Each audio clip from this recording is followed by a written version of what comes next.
Bonjour à tous et soyez les bienvenus sur Cuisine Rapide, j'espère que vous allez bien. Donc aujourd'hui je vais vous montrer comment réaliser donc ces petites quiches italiennes vraiment de manière super facile. Alors si vous venez tout juste d'arriver sur la chaîne Cuisine Rapide et que vous n'êtes pas encore abonné, je vous invite à cliquer sur le petit bouton qui est juste en bas de la vidéo, c'est marqué en rouge s'abonner, cliquez dessus, c'est entièrement gratuit. Et en plus vous allez apprendre énormément de choses. On part en cuisine, c'est parti.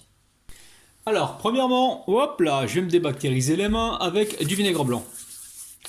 Ah, pourquoi il fait ça? Mais parce que sinon, vous allez dire, ouais, t'es dégueulasse, je travaille avec les mains. Ah, tu veux quoi? Je travaille avec les pieds ou quoi? Bon, allez, on arrête nos conneries là. Ici, j'ai mis donc le sel, le sucre avec donc la farine et les deux jaunes d'œufs, ok? On dépose le beurre et là, on va venir mélanger gentiment. On mélange gentiment. Alors là, vous avez vu, j'ai mis les jaunes d'œufs de côté. Pour l'instant, je vais essayer de pas trop y toucher. Et je vais plus mélanger donc le reste. Et une fois que la pâte sera bien réalisée, j'amalgamerai. Oh là là! Corrigez-moi dans les commentaires s'il vous plaît, la famille. Je vais tout amalgamer en fait pour se retrouver avec une seule boule. Là, on va pouvoir tout intégrer. Alors, l'eau, je vais commencer à en mettre un petit peu. C'est vraiment pour ramasser la pâte, hein. Donc là, j'ai 50 grammes d'eau pour l'instant.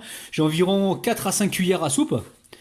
Et je vais voir ce que ça donne. S'il y a besoin d'en rajouter, je vais en rajouter. Sinon, je vais m'arrêter là. C'est surtout hein, pour former notre boule. Hein. Sinon, il n'y a pas besoin de rajouter. Il n'y a pas de quantité en fait sur l'eau. Donc là, je vois que c'est encore un petit peu sec. Donc je vais récupérer ma bouteille. J'espère que vous voyez bien. Allez, bouteille, je récupère. Et là, je vais encore rajouter un petit peu d'eau. Hop, là dans le verre. Pour vous montrer à peu près. Alors, je rajoute encore ça. Vous comptez vos cuillères à soupe. Hein. Et rajoutez pas trop d'un coup. Rajoutez vraiment ce qu'il y a besoin. Hein, parce que sinon, après, vous allez vous retrouver avec une pâte qui sera trop liquide. Il va falloir rajouter la farine, ainsi de suite. Donc là, c'est presque bon. Hein. Je vais juste m'assurer qu'au fond, je puisse bien ramasser donc, la farine. Allez, il manque pas beaucoup. Là. Il manque vraiment... allez, il manque même pas 2 cuillères à soupe d'eau. Allez, on va mettre ça. Là, j'ai mis une cuillère à soupe. Et je teste. Allez, je vais pouvoir former ma pâte en boule. Ça y est, elle se forme en boule. Alors, j'ai mis de l'eau. Hein. On peut très bien imaginer mettre du lait, mais après, vous allez rajouter des calories. Hein. Et vous allez me dire, je grossis depuis que je fais tes recettes. Oh là là! Eh ben ouais. Allez. Là, on pétrit pas longtemps. On forme juste la boule et on amène ça à reposer. Allez. Ici, je récupère un petit peu de farine. Je viens saupoudrer le plan de travail. Je dépose ma boule. Alors, ma boule, elle est là. Donc là, je vais juste la phraser un petit peu. Donc la phraser, c'est l'écraser avec la paume de la main. Et on va faire cette étape 2 fois. Donc là, on vient de faire une fois. Je la reforme en boule et je l'écrase encore une deuxième fois. Comme ça, la pâte est bien mélangée. Donc là, on va essayer de former une boule que l'on va aplatir. Donc on n'hésite pas à récupérer toute la farine qui se trouve sur le plan de travail. Pas de gaspillage avec Rabinou. Allez, là, ça suffit. Hein. On va filmer ça. Direction le frigo. Je sais pas pourquoi j'aime bien faire ça, moi, mais bon. Allez, direction le frigo. On va laisser reposer environ 1 heure, voire 2 heures. Il faut vraiment que la pâte soit bien reposée. Il y en a qui doivent se dire, il a dû prendre tellement de fessées qu'il se venge sur la pâte. C'est un truc de dingue. Allez, au frigo. Allez, la pâte elle a bien reposé, donc là je vais pas utiliser la totalité, je vais utiliser juste la moitié. Donc je vous encourage, la famille, écoutez-moi bien, à faire des quantités plus importantes de façon à ce que la prochaine fois que vous ayez besoin d'une pâte, il n'y ait pas besoin de la refaire. Vous la mettez directement au congélateur. Donc moi, je vais utiliser uniquement la moitié de la pâte et l'autre moitié direction le congélateur pour une prochaine utilisation. Donc là je la coupe en deux, je récupère le papier film. Voilà, et je vais mettre ça au congélateur tout de suite. Allez, la pâte, pensez à la sortir 1 heure avant du réfrigérateur. Moi, je viens de la sortir à l'instant, elle est encore un petit peu dure. Donc, je vais juste l'aplatir comme ceci. Je mets de la farine, je récupère donc le rouleau et je vais étaler la pâte. Allez, je récupère le rouleau, je tape ma pâte comme ceci. Voilà, je vais commencer petit à petit donc à l'étaler. Alors une fois que vous avez étalé la pâte, vous récupérez donc une assiette, quelque chose qui soit plus grand que votre moule, de façon à ce que ça puisse épouser donc les bords. Vous allez comprendre, c'est très facile. Donc là, je mets mon assiette, je récupère mon petit couteau, enfin mon gros couteau plutôt, et je détaille des ronds. Donc je vais faire la même opération avec toute la pâte et s'il me reste, enfin il va m'en rester certainement, je vais, enfin la pâte, je vais l'étaler et refaire des ronds jusqu'à épuisement de la pâte, hein, d'accord? Donc là je vous montre rapidement comment je fais. Donc la pâte, pas trop fine, pas trop épaisse. On va venir comme ça la foncer. Donc là on est en train de faire un fonçage. Et on essaye d'être... Alors vous n'allez pas y arriver peut-être, enfin si vous débutez vous n'allez pas y arriver du premier coup, mais essayez tant bien que mal. Là vous appuyez comme ceci sur le côté. Vous descendez votre pâte comme ça là, hop. Et vous faites donc... enfin, voilà, vous vous arrangez pour que la pâte elle rentre dans votre moule. Alors une fois que c'est fait, vous allez pouvoir récupérer une fourchette et faire des trous. Alors quelques trous pour pas que la pâte ne gondole pendant la cuisson. Peut-être qu'on peut en faire sur le côté là, 2 ou 3. Et là je vais prendre le temps là hors caméra pour bien foncer mon moule à tarte.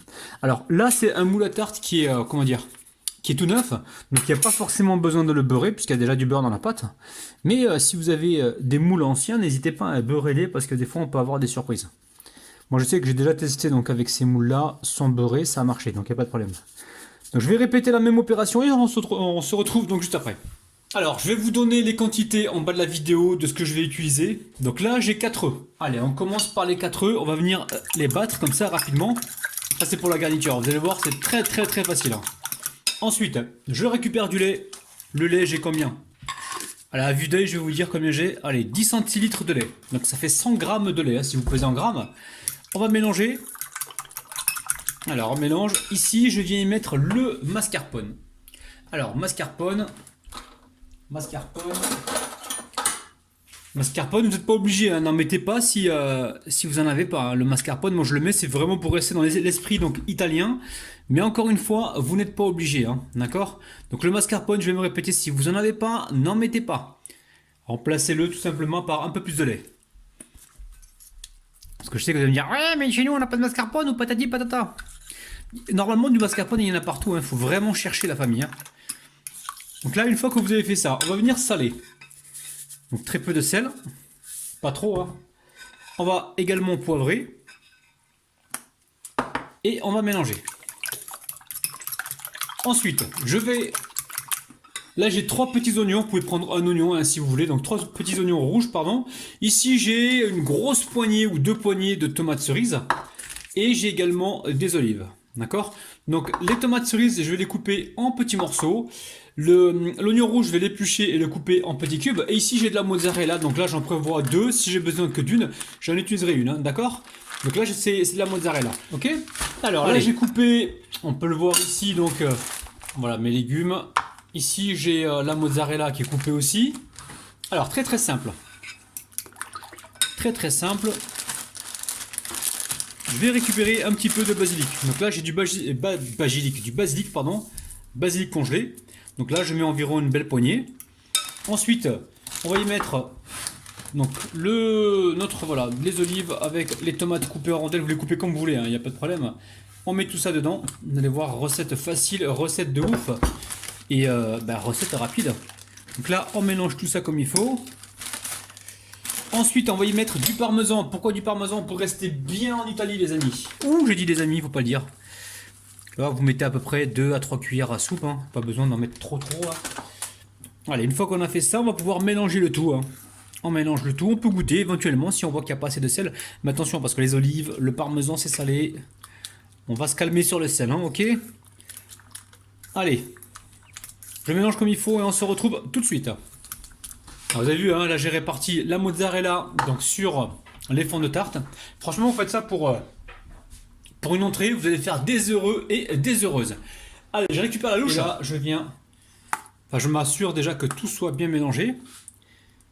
Et je viens en mettre comme ceci donc, dans les moules à tarte. Donc là, vous préchauffez le four à environ 170 degrés. N'allez pas au-delà, les amis, parce que ça va cuire rapidement et l'intérieur sera pas cuit.